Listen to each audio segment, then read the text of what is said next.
Hello guys, welcome back in my new video. तो आज हम शुरू करने वाले हैं चैप्टर नंबर 3। काफ़ी कम टाइम में आपको अच्छे नोट्स प्रोवाइड हो जाएंगे और आप चाहे तो आप साथ में नोट्स बना भी सकते हैं। तो हम शुरू करते हैं। तो जीवों का जगत में विभाजन। इससे पहले हम पढ़ चुके हैं कि जीव दो प्रकार के होते हैं, एक तो सजीव और एक निर्जीव। सजीवों को मुख्यतः दो भागों में बांटा गया है, एक तो सजीव जगत, एक निर्जीव जगत। अब उसके बाद एक वैज्ञानिक थे आर.एच. व्हिटेकर, जिन्होंने सभी सजीवों को 5 भागों में बांटा है। वो 5 भाग क्या है?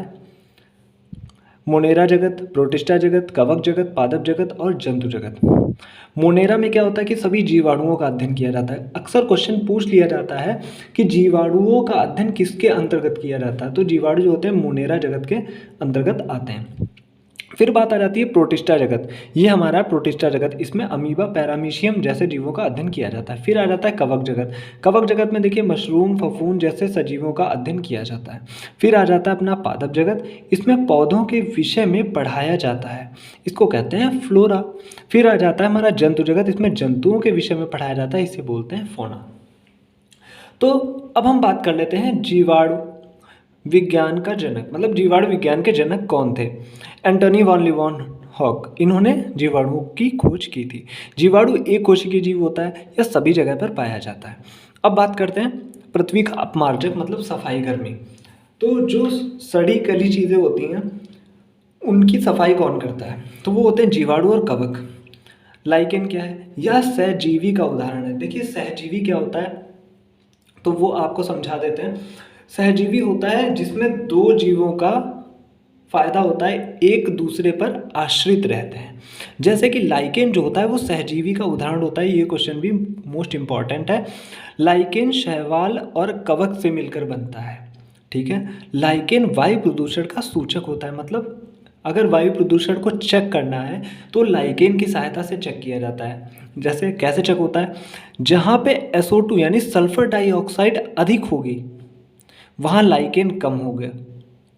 जानवरों में भी सहजीविता देखने को मिलती है, जैसे बगुला व भैंस। अभी देखिए लाइकेन में क्या होता है, शैवाल व कवक। तो जो शैवाल होता है वो कवक को भोजन प्रदान करता है। तो आप समझ सकते हैं कि इसमें दोनों का लाभ हो रहा है, और कवक जो होता है वो शैवाल को सुरक्षा प्रदान करता है। वैसे ही यहाँ पे बगुला व भैंस। तो जो बगुला होता है वो क्या करता है, वो भैंस को जो भी उसके ऊपर मतलब कीड़े होते हैं उनको खाता है, तो इससे भैंस को भी लाभ मिलता है। अब हम आ जाते हैं पादप जगत पर। पादप जगत के जनक कौन थे? तो पादप जगत के जो जनक है वो थियोफ्रेस्टस को माना जाता है, यानी कि वनस्पति विज्ञान का जनक जो है थियोफ्रेस्टस को माना जाता है। ये क्वेश्चन भी एक बार आ चुका है। इससे पहले अभी जीवाणु विज्ञान के एंटनी वॉन लीवनहॉक। फिर अब पौधों के प्रकार। पौधे कितने प्रकार के होते हैं देखिए, शाख, झाड़ी, वृक्ष, विसर्पी लता, आरोही लता। तो जो शाख होते हैं वो कैसे होते हैं? इनका तना जो होता है कोमल और हरा होता है। आपको नोट्स दिख रहे हैं, आप इनका स्क्रीनशॉट लेके आप अपने नोट्स खुद भी बना सकते हैं। तो शाक क्या होता है? जिनका तना जो होता है कोमल और हरा होता है, जैसे धनिया, गेहूं, धान, मेथी और पालक। झाड़ी, जो झाड़ी के जैसे होते हैं पेड़, जैसे गुलाब हो गया, देखिए नींबू है, गुड़हल है, ये सभी ने देख रखे होंगे, इनका तना थोड़ा कठोर होता है। अब वृक्ष, वृक्ष सबको पता है कि झाड़ी से भी काफ़ी विशाल और बड़े होते हैं, जैसे आम, अमरूद, जामुन, नीम, ये झाड़ी से बड़े होते हैं। विसर्पी लता क्या कहते हैं? जो ज़मीन पर फैली हुई होती है उसे कहते हैं विसर्पी लता, जैसे पुदीना हो गया, तरबूज हो गया, खीरा हो गया, तो ये हो जाती है विसर्पी लता। आरोही का मतलब होता है ऊपर चढ़ना, जो किसी की सहायता से ऊपर चढ़ते हैं, जैसे मनी प्लांट हो गया, मटर का पौधा हो गया, तो ये होती हैं आरोही लताएं। अब आ जाते हैं पौधे के भाग। पौधे के भाग देखिए कौन कौन से होते हैं, सभी को पता है, यहाँ पे फिगर मेंशन किया गया है। जड़, तना, पत्ती और फूल। तो जड़ जो होती हैं वो क्या करती हैं? पौधे को एक जगह पर स्थायित्व प्रदान करती हैं। ये खनिज पदार्थों का अवशोषण करती हैं और ज़मीन से जल को भी अवशोषित करती हैं। जड़ों के प्रकार देखिए, मोस्ट इंपॉर्टेंट क्वेश्चन है, अभी सीटेट के एग्जाम में एक बार आ भी चुका है। जड़ें देखिए दो प्रकार की होती है, तो मूसला जड़ और झगड़ा जड़। क्वेश्चन आता कैसे है कि निम्न में से किस पौधे की जड़ मूसला होती है, या फिर पूछ लेगा कि किस पौधे की जड़ होती है वो झगड़ा होती है। तो ध्यान से देखिएगा मूसला जड़ें किन किन की होती हैं। मटर, चना, सरसों, तुलसी, जामुन, आम। मूली, गाजर, सलगम, शकरकंद, टैपियोका और चुकंदर, ये होती हैं मूसला जड़ें। देखिए मूसला जड़ों से मतलब है कि जो हल्की हल्की ऐसे जड़ें निकलती रहती हैं वो होती हैं मूसला जड़ें। अब बात कर लेते हैं हम झकड़ा जड़ों की। तो झकड़ा जड़ कैसी होती है, जैसे गेहूं का पौधा होता है, गेहूं का पौधा जैसे है तो उसकी एक जगह पे झाड़ी जैसे आकार की होगी, तो ये होती है हमारी झकड़ा जड़। अब आती हैं रेशेदार जड़ें। तो प्याज देखा होगा आपने, प्याज के नीचे कभी देखिएगा तो हल्के हल्के से रेशे दिखाई देते हैं, तो वो रेशेदार जड़ होती है, प्याज और लहसुन में एक जैसी होती है। अब परजीवी की बात कर लेते हैं। अमरवेल, अमरवेल का पौधा सबने देखा होगा, ये दूसरे पौधों के ऊपर पड़ा रहता है और उन्हीं से अपने खनिज पदार्थ प्राप्त करता है, तो ये होता है परजीवी का एक उदाहरण है अमरवेल। इसके बाद हम बात कर लेते हैं अब स्तंभ जड़ें। अब स्तंभ जड़ें क्या होती हैं, ये भूमि के ऊपर निकली रहती हैं। देखिए आपने जो है बहुत सारे पौधे ऐसे देखोगे जिनमें जड़ें इस आकार में होती हैं, जैसे कि निकली हुई होती हैं बाहर की ओर, भूमि के ऊपर भी निकली होती हैं, तो वे होती हैं अविस्तंभ। स्तंभ जड़ें क्या कहती हैं, जो जो शाखाओं से निकलती हैं, जैसे कि बरगद, बरगद में बड़ी बड़ी रेशेदार रस्सी जैसी लटकती रहती हैं, तो वे हो गई स्तंभ जड़ें। अब बात करते हैं पुष्प की। पुष्प के देखिए कितने भाग होते हैं, बाह्य दलपुंज, पुंकेसर, स्त्री केसर और दलपुंज। तो बाह्य दलपुंज जो नीचे बिल्कुल हरा सा भाग होता है, वो पौधे को, वो मतलब फूल को सुरक्षा प्रदान करता है। फिर इसके बाद आ जाता है पुंकेसर, ये होता है पौधे मतलब पुष्प का नर भाग। स्त्री केसर यह होता है मादा भाग। दलपुंज ये फूल की जो पत्तियां होती हैं उनका बाह्य भाग होता है। अब इसके बाद बात कर लेते हैं फल। काफ़ी बार क्वेश्चन आ जाता है कि निम्न में से कौन सा फल है। मोस्टली हम लोग को फल सारे पता होते हैं, लेकिन कुछ ऐसे हैं जैसे टमाटर को लोग सब्जी बोलते हैं बट वो फल होता है। फिर कटहल, सीताफल, नींबू, ये सारे फल हैं। अब बात कर लेते हैं मोस्ट इम्पॉर्टेंट जो था इस चैप्टर में, वो शुरू होता है अब। कुछ विशेष पौधे। क्रोटन, क्रोटन का पौधा देखिए ध्यान से सुनिएगा, एक ऐसा पौधा होता है जो पानी का सूचक होता है।